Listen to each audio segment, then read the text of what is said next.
Good afternoon. I'm Joel Franklin. Welcome to today's JLG webcast celebrating the best books of 2017. Our special guests are Shelley Diaz, Reviews Manager and YA Editor at School Library Journal, and Kiera Parrott, Reviews Director at School Library Journal and Library Journal.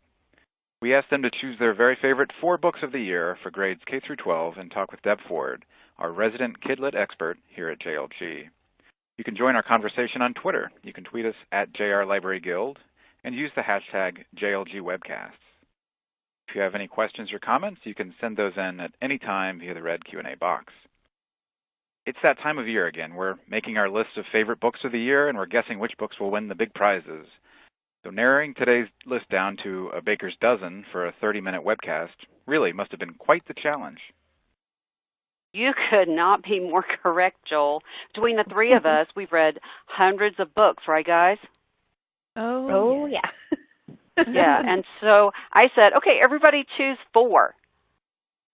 And then when I chose my 4, I thought, what was I thinking? It's hard.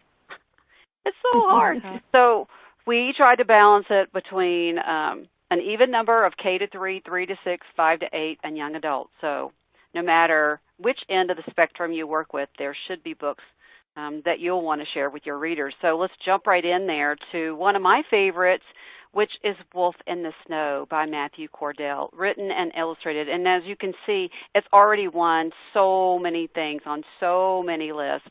I love this book for so many reasons. One, I love that it came out in January, and people are still talking about it. This summer, it was a Boston Globe Horn Book Honor Book. It's showing up on December best list. And sometimes when a book comes out earlier in the year, we tend to forget about it. You know, it's kind of like the Academy Awards and those ones that, don't you think? Yeah. But this one, I mean, is just so spectacular. It is. And it's also the wordless book. Yikes. So scary for so many people. But I tell you what, it's absolutely hands down one of my favorite books of the year.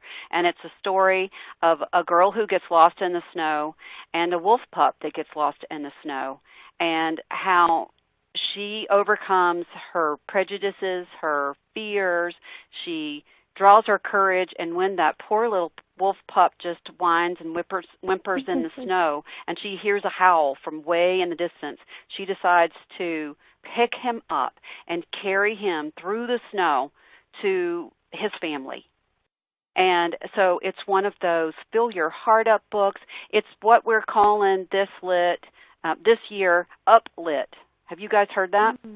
I have not. No, what's Uplit? What is that? Uplit, it's you know how all year long people have been asking us for books about kindness?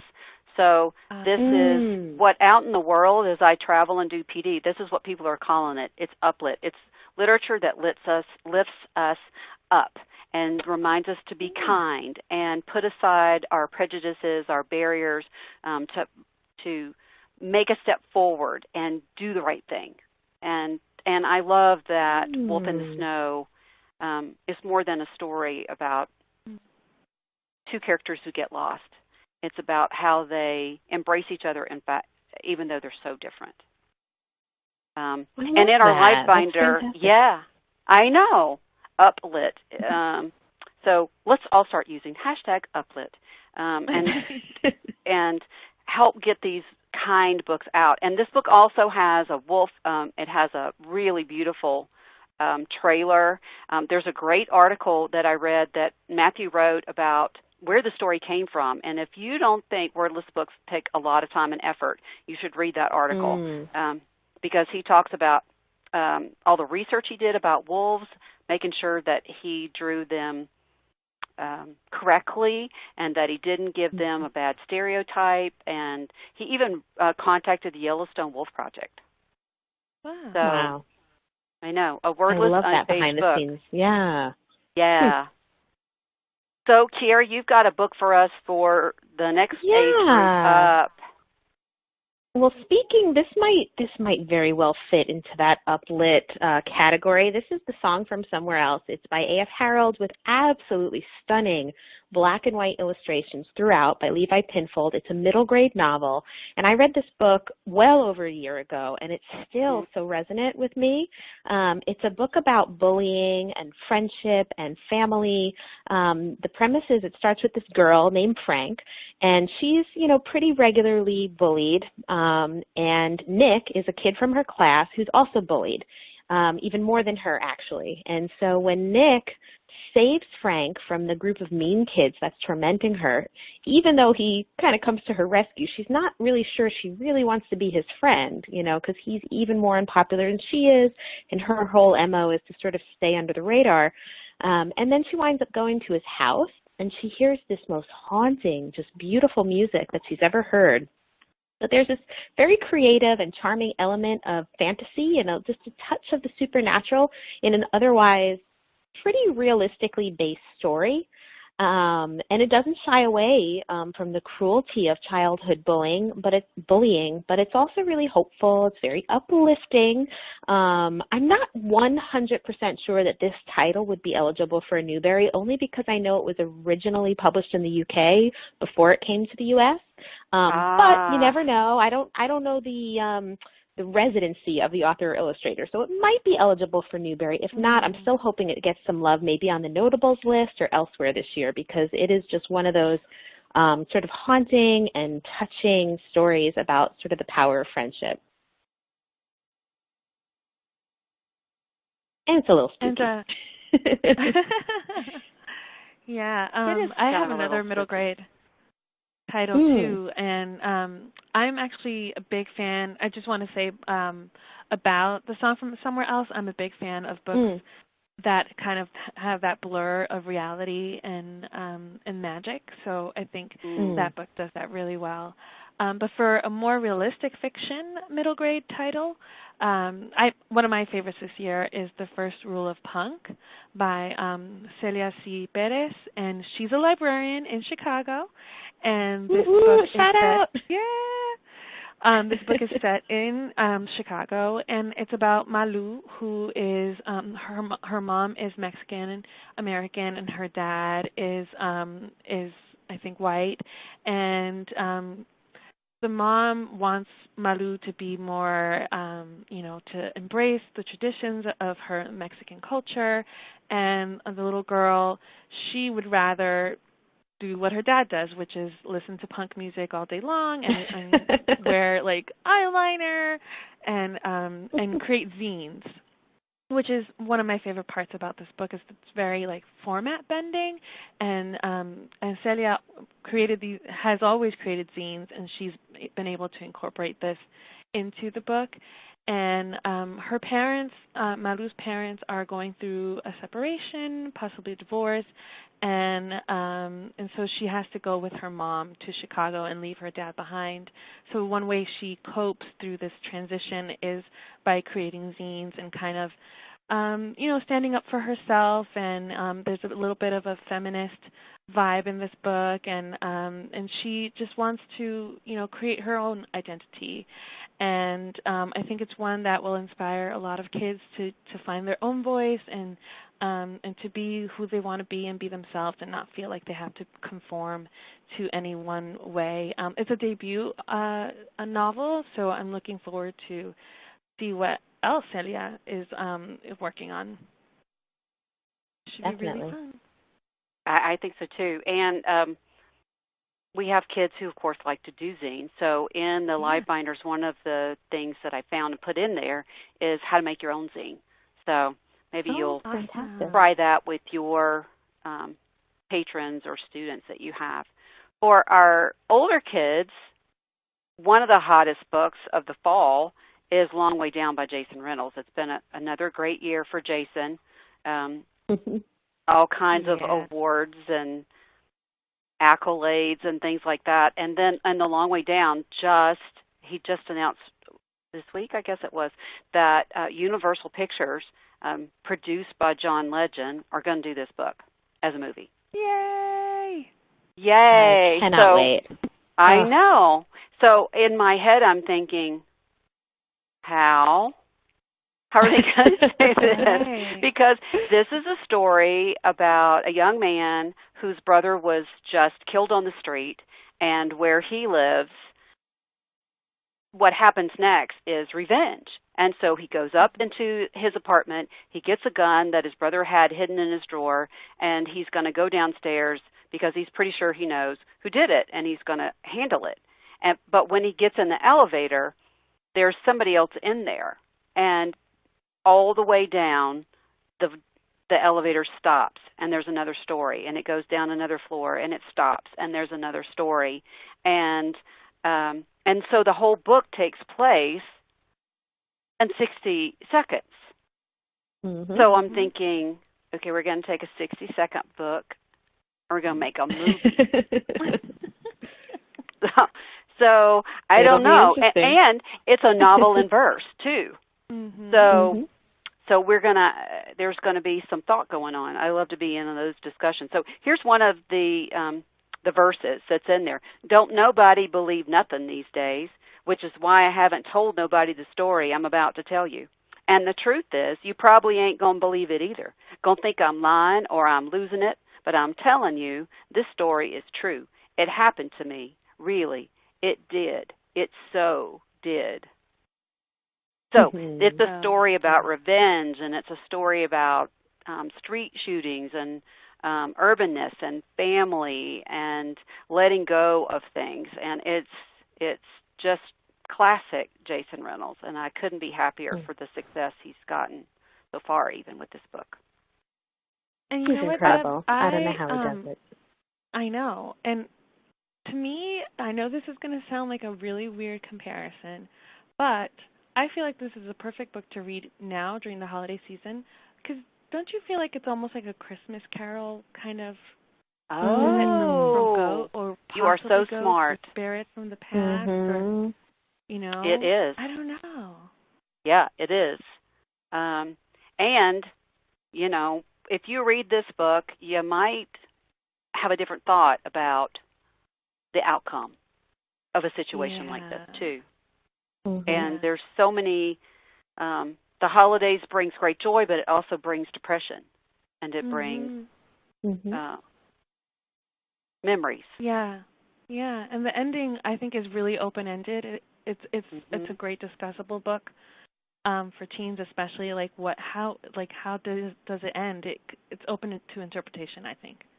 It is, and there is a discussion guide too that's available for this too. So if you decide to use this in a book club or in a teen group or something like that, then you don't have to be alone.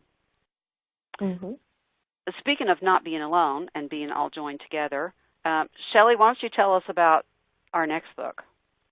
Yeah, this is The Rooster Who Would Not Be Quiet by Carmen Agradidi, and she is just a fabulous writer because in whatever format that she writes in, it's just so humorous, but also has a strong message behind it in a way that doesn't hit you over the head. In this town, there is, this town is very, very noisy, and the residents are just tired of all the noise in the town. So they decide to elect Don Pepe as the new mayor, and he says, he runs under the platform that he will make sure that there is no more noise in the town, and everyone votes for him because of that. And then he starts putting rules, rules like no singing, no laughing, no loud this, no loud that, to the point where there is no more music by the end, and there's no joy because there's no music, there's no noise. So in comes this rooster who decides to, I can't not be quiet. That's just not in my nature. I'm going to continue to sing my song because you can't stop me. I have something to say. And, it's kind of an allegory, but it also has these beautiful, vibrant illustrations by Eugene Yelchin, who's an author in his own right. And I think it's just the illustrations help with the humor and aid in that humor, but kind of just bring this town to life and all the figures in it. It was just one that I couldn't let go of this whole year. And I heard her speak at TLA, and I just thought, if we could get her in front of every school board, congressional board, Senate, there would be no question that you must have libraries, you must have literacy, you must have access to books. She's just amazing. Yeah. She is. Well, Kiera, I think you are up with the book that also reads itself. And this one, is a sequel, and usually, it's hard for us. We were, putting this list together. We were talking about earlier. We were culling, Shelley and I, a lot of our favorites from SLJ's Best of the Year list, which is its own, incredible process and discussions that we go through. And very rarely do sequels wind up on that list, because very rarely do sequels really truly stand alone.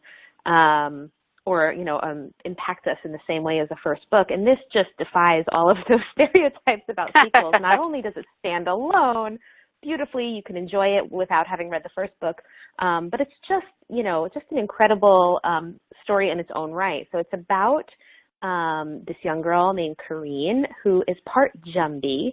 And in the first book, she saves her community, and you think that would, buy her a lot of goodwill with the townsfolk, but not so much. They still pretty much view her with suspicion. And when the second book opens, kids are starting to go missing, and things are not looking great for Coraline. She sort of is, is viewed as a likely suspect in the disappearances of these kids. And like, A Song for Somewhere Else, I guess I like the creepy slight horror in my novels. This is also pretty scary, as the first one was. In this book, she makes a deal with Mama Delo, who is the Jumbie who rules the sea. And it takes Coraline and her friends out on an adventure all the way to the shores of Ghana, and there are mermaids, and there are shipwrecks, and it is scary, and the writing is just luminous, and it envelops you. What I really love, though, is the integration. Tracy Baptiste just seamlessly integrates the culture and the history of the Caribbean. Specifically in this book, they touch upon the legacy of slavery in such an impressive way that's age appropriate and accessible for readers. And yet doesn't shy away from the truth and sort of the impact of that time period and of what enslaved peoples went through, and how the characters sort of grapple with that on their own, and their own history, and their connection to it is fascinating, and such an interesting character development for them. And it's unputdownable. I mean, it's one of those books that there's a great hook from the beginning. The characters are compelling. It's adventurous. It's spine-tingling at times. I would not be surprised if this got some Newbery love this year. It's that spectacular. Oh, wow. Keeping my fingers crossed. And I can attest for what you said about the sequel versus not reading the sequel. Because I'm so sorry, Tracy, but I meant to. And I think I didn't ever get to Jumbies. So, but here's and we were, the three of us, talking about this before we went on the air. A really good writer, they will, when you do a series like this, they will put enough clues that you could do a standalone. And so I was really pleased to see that what I always say is true, that, or for those of you who are like me and you read and you can't remember what happened in the first book, do not be afraid because you'll jump right in. Jump the water right. Is fine. The water is fine. So our next book is one of my hopefuls for Newbery, Beyond the Bright Sea by Lauren Wolk, who last year was a debut author, and Wolf Hollow, her first book, was my dark horse, I guess, winner. So I was delighted that it came in as an honor book, and everybody thought, oh, please don't be a one-hit wonder, please be good. And so many people thought the Beyond the Bright Sea was just amazing. It's another orphan story, of course. Orphan stories are very popular for this age group, but and it's also an orphan island story, because that's apparently also a thing this year. Kids on an Island. Mm-hmm. But it is not a Lord of the Flies Island story. That would be called Scar Island. Yeah. Mm-hmm. So here we have Right. Crow. Crow lives on an island, part of the Elizabeth Islands off of the coast of Massachusetts. And when, kind of like Moses, she washed up to the island in a basket. And a fisherman named Osh found her, and he couldn't figure out where she came from. And so he said, fine, I'll just keep her myself. And so he and Miss Maggie, who is a neighbor across the marsh, raise her up. But when she's 12 years old, she starts to wondering if the rumors about her are true. Is she really from the leper colony that's not too far from there, that island? And so one of the things I love about Lauren Wolk is she kind of throws out the "we always do it this way" guidebook. Yes, you can have a 12-year-old orphan, but the parents don't have to be dead or inadequate. We can talk to adults. We don't have to do everything ourselves. And I love how she lets Crow make some mistakes, but then while she's trying to find out who her family is, she realizes that her family is right there with her, and they help her solve this mystery of where she came from. So it's absolutely one of my favorites for this year. Yeah, this was one of our best book picks as well. It's just such a just gorgeous writing, and it really kind of stays with you. It does. For our high school, Kiera picked a very interesting nonfiction. Yeah, usually I feel like, really traditional sort of heavy nonfiction doesn't always get tons of love necessarily from award committees. But besides the Cybert, of course. But don't forget, Newbery is eligible both for fiction and nonfiction. And of course, there is the Cybert Medal. So I feel like, nonfiction has been really great the last couple of years. We've had some really stellar picture book biographies and more, sort of creative, different ways of approaching the subject. But, old school traditional nonfiction that's mostly text-based, has almost seemed to fall out of favor. And then you've got this book. Okay, it's not going to, blow your dress up immediately. It's not going to, knock your socks off when you first look at it. But it is so fantastic. I cannot think of a more timely or needed exploration and examination of the United States Constitution. You get not only a history of how and why the Constitution was created and the founders, the issues that they were debating at the time, but the Levinsons, the husband and wife team, Cynthia and Sanford, the authors, they tie it to very contemporary issues. So every chapter opens sort of with a story or a problem that we're facing now in contemporary times. And then it goes back to 1787 and ties it to the very debates that the founders had when they were writing the Constitution and sort of going through this process of figuring out how the country would handle these problems. And the authors really help young readers examine the fault lines that sort of cut across the historic document that everyone, thinks they know, but, maybe needs to know a little better. And it explores the different ways that different parts of the Constitution have been interpreted over the years in different states, in different court cases, and so on. And I just think, for middle schoolers, maybe upper middle schooler through high school, this is just a prime example of excellent nonfiction that is just well researched, accessibly written, and has authority to it, and makes a compelling case, and it's readable. So I'm a big fan. Again, it's not the most it's not going to maybe connect with you emotionally the way that some of the other books that we're talking about will, but it'll open your mind, and I think it'll open a lot of discussions in classrooms and libraries. So I'm a fan. Shelley, how about Wild Beauty? Yes, well, this is quite the opposite. This is very emotional and very sweeping, magical realism. Kiera can attest to the fact that when I saw the author Midwinter or one of the ALAs, I started crying because I was in the middle of reading this book. Immediately. Wow. The moment she saw her, she cried.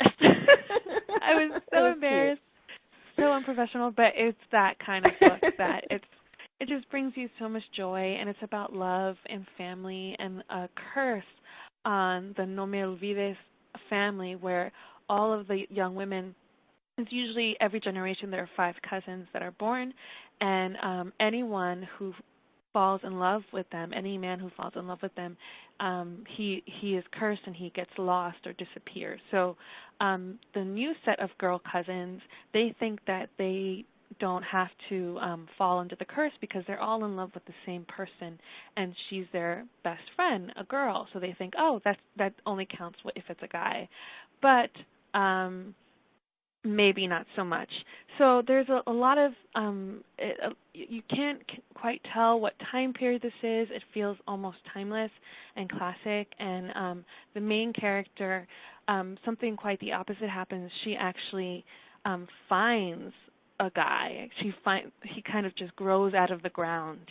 So it's this really interesting mystery and family saga kind of thing. And if you like magical realism and beautiful writing, this is definitely one to pick up. I agree. Yeah, I just read that the other day. Here's one we were all looking forward to reading in the fall. So we all read The War That Saved My Life, and here we have the sequel, The War I Finally Won. I think fans will not be disappointed. It literally picks up where the last one left off, and Ada is now having surgery to correct her club foot.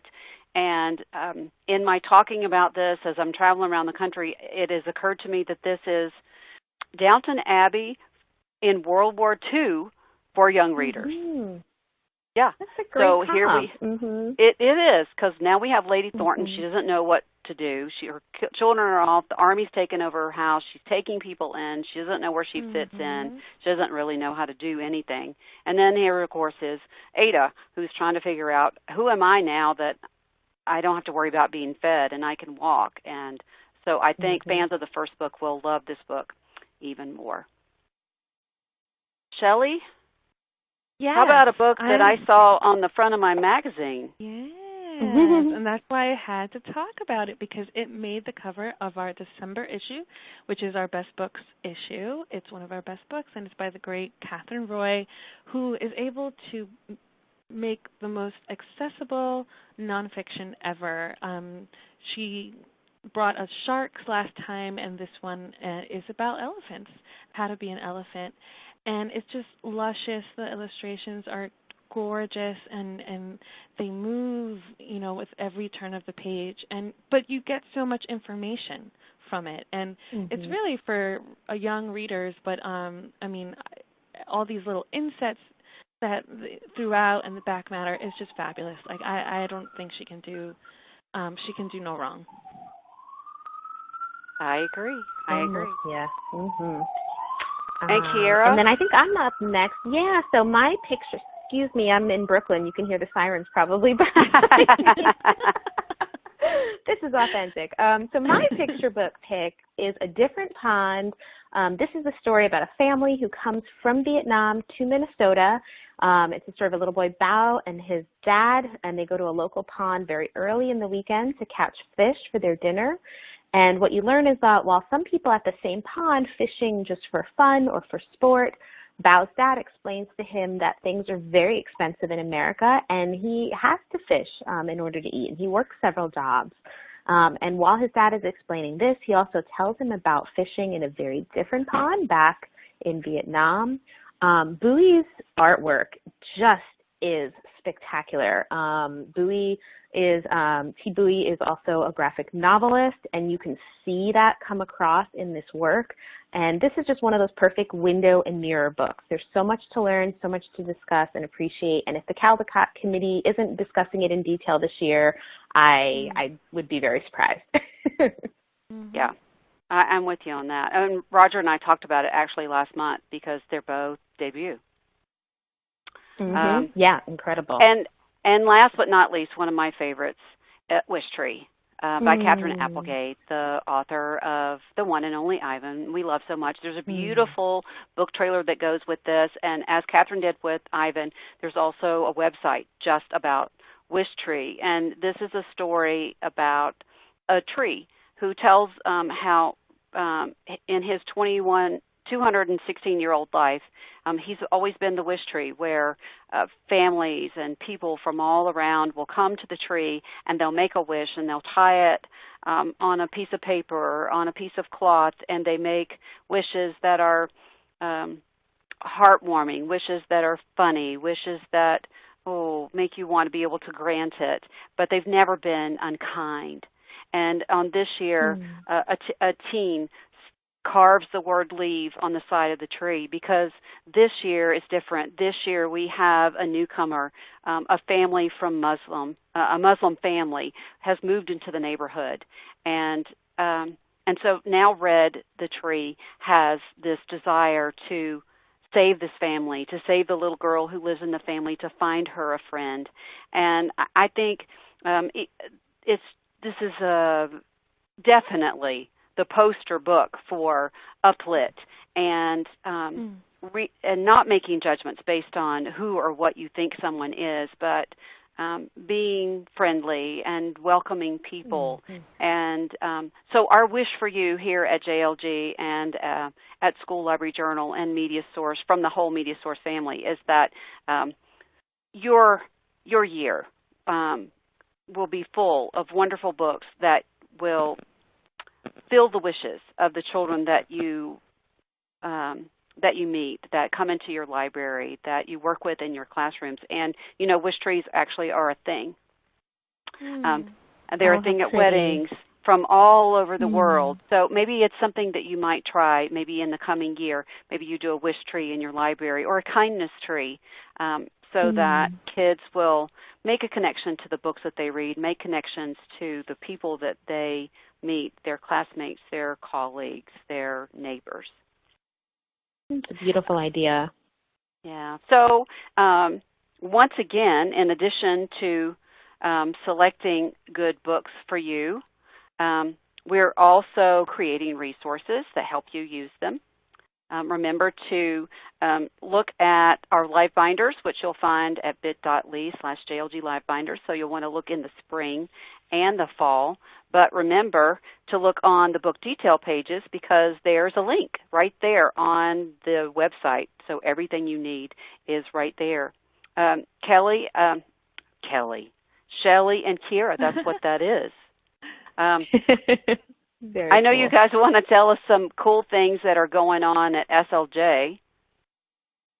Yeah, I just wanted to do a quick shout out to SLJ TV, which is a new microsite that we have for all of our video content.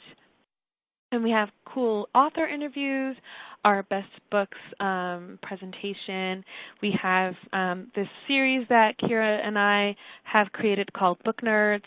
So there's lots of cool things that you can find there. And to get to it quickly, you just type tv.slj.com. Cool. Yeah, and I've seen nerdy goodness. They're so fun. We have one up about nerdy gift guide for holiday giving, awesome. Book nerdy stuff that you can give out. And just a quick note, we've made some minor changes in the SLJ review section, and one that we're really excited about in 2018 is a poetry section. So for you poetry fans out there, sometimes it's difficult to find the poetry reviews. They're kind of mixed into the nonfiction, or sometimes they wind up in fiction, so we'll be calling those out in a special new section every couple months. That's awesome. And this was a really good year for poetry, too. Oh, yes. Definitely. Yes, it was. So mark your calendars. Who are the authors and illustrators you should be watching this spring? Mark your calendar for January 18th at 3 o'clock Eastern for new books for elementary readers, and February 15th for teen readers. The January webcast will be appropriate for school and public librarians and all educators, for those of you who work with pre-K to grade 6. And if you can't make the date, be sure you register anyway. We'll send you a link to the video archive as soon as the event is finished. And I did want to remind folks to check out our website after the webcast for the recap blog post. You'll find a list of today's books, Don't miss all the links to their book detail pages and plenty of other resources. And if you need credit for attending today's webcast, now is a great time to go ahead and click on that certificate folder and print out your certificate of attendance. Thanks again to our co-hosts Kiera Parrott and Shelley Diaz for spending some time with us today. It's always a pleasure to have you with us. And thanks to you, our listeners, for supporting these authors and illustrators with your time. If you have any questions, you can always ask your account rep about all of our books and categories. After today's webcast, you will receive a short survey, and thanks again for making time to give us some feedback. Always appreciated. Tomorrow, you'll receive an automatic email regarding today's webcast, and if you follow the link, you can watch the archived webinar, and if you need to, you can print out your certificate of attendance there. Until next time, thanks again for joining us. Happy reading. Thank you.